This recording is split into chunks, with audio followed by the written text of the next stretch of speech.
Welcome back to the FlipNerd.com REI Classroom, where experts from across the real estate investing industry teach you quick lessons to take your business to the next level. And now, let's meet today's expert host.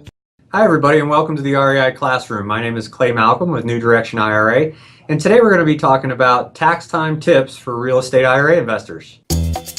This REI Classroom real estate lesson is sponsored by theinvestormachine.com, FlipNerd's private investor coaching program and your blueprint to investing success. Okay, tax time tips. Remember that your deadline this year, so year 2017 for tax year 2016, is April 18th this year, so you do have a few extra days. And one of the things that you want to be thinking about, I think, as you move toward the deadline is what's happened to you that year and what tools do the accounts that you have offer in terms of making that better from a tax perspective.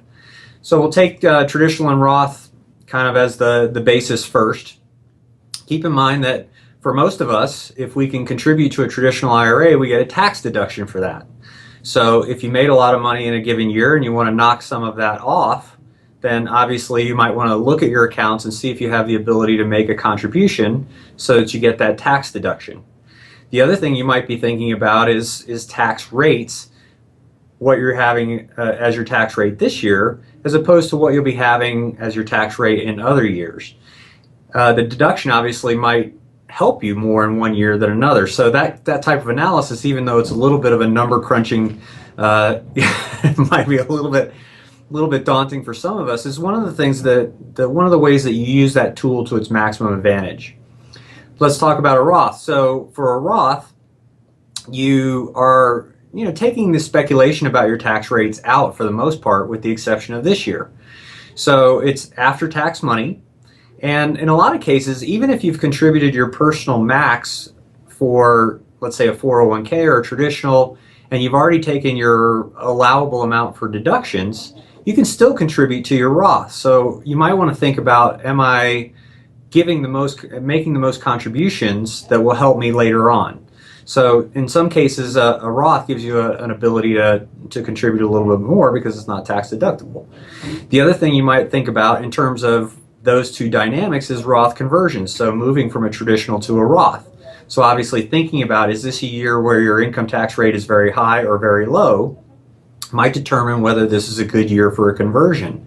Because in a lot of cases, the idea behind Roth conversion is converting in the year where it'll have the least tax event, least high taxes, so that you take the speculation out later. So that when you take distributions, qualified distributions from Roth obviously are tax-free. So all of that kind of, and some of it is speculation, but a lot of it has to do with what happened in your year this year. So taking a look, did I take a loss on another investment? And so I have a loss that might offset what I have to do, what I have to pay in terms of Roth conversion. I've certainly seen that strategy used before. So all of these things in terms of examining what your tax bracket is, as well as what's happened to you financially during the year, can be addressed up until April 18th of this year, right? So you have a little time to strategize, and I certainly encourage you to talk to your CPA or your financial team about it. The other thing that you want to consider is distributions. If you're over 59 and a half, are you going to take distributions this year? Certainly between 59 and a half and 70 and a half for traditionals, traditional IRAs, you have carte blanche. You get to decide. Keep in mind that distributions can be either in cash or in kind, so you can distribute hard assets or alternative assets in kind, so you don't lose control of them. And you might want to think about required minimum distributions if you're 70 and a half or over. So a few things to think about there. If you are 70 and a half or over, or you're starting to get into required minimum distributions, how are you going to do that?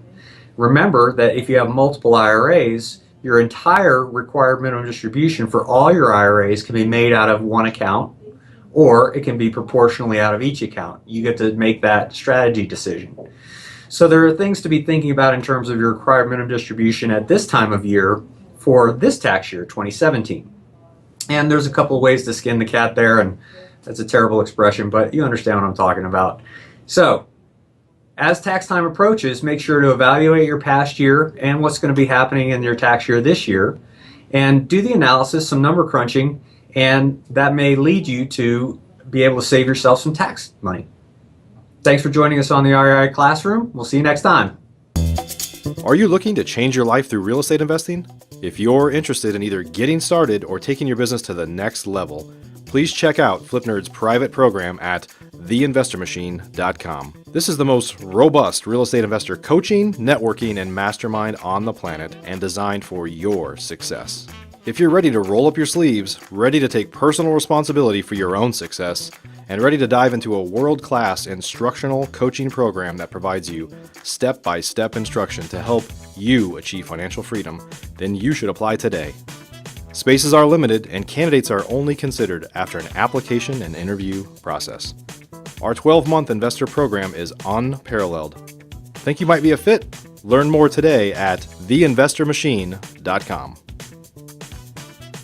Please note, the views and opinions expressed by the individuals in this program do not necessarily reflect those of FlipNerd.com or any of its partners, advertisers, or affiliates. Please consult professionals before making any investment or tax decisions, as real estate investing can be risky. Are you a member yet of FlipNerd.com, the hottest real estate investing social community online? If not, you can join for free in less than 30 seconds and get access to hundreds of off-market deals, vendors in your market to help you in your business. And you can start networking with thousands of other investors just like you. Get your free account now at FlipNerd.com. Please check out the FlipNerd family of real estate investing shows, where you can access hundreds of expert interviews, quick tips, and lessons from leaders across the real estate investing industry. They're available at FlipNerd.com/shows, or simply search for FlipNerd in the iTunes Store.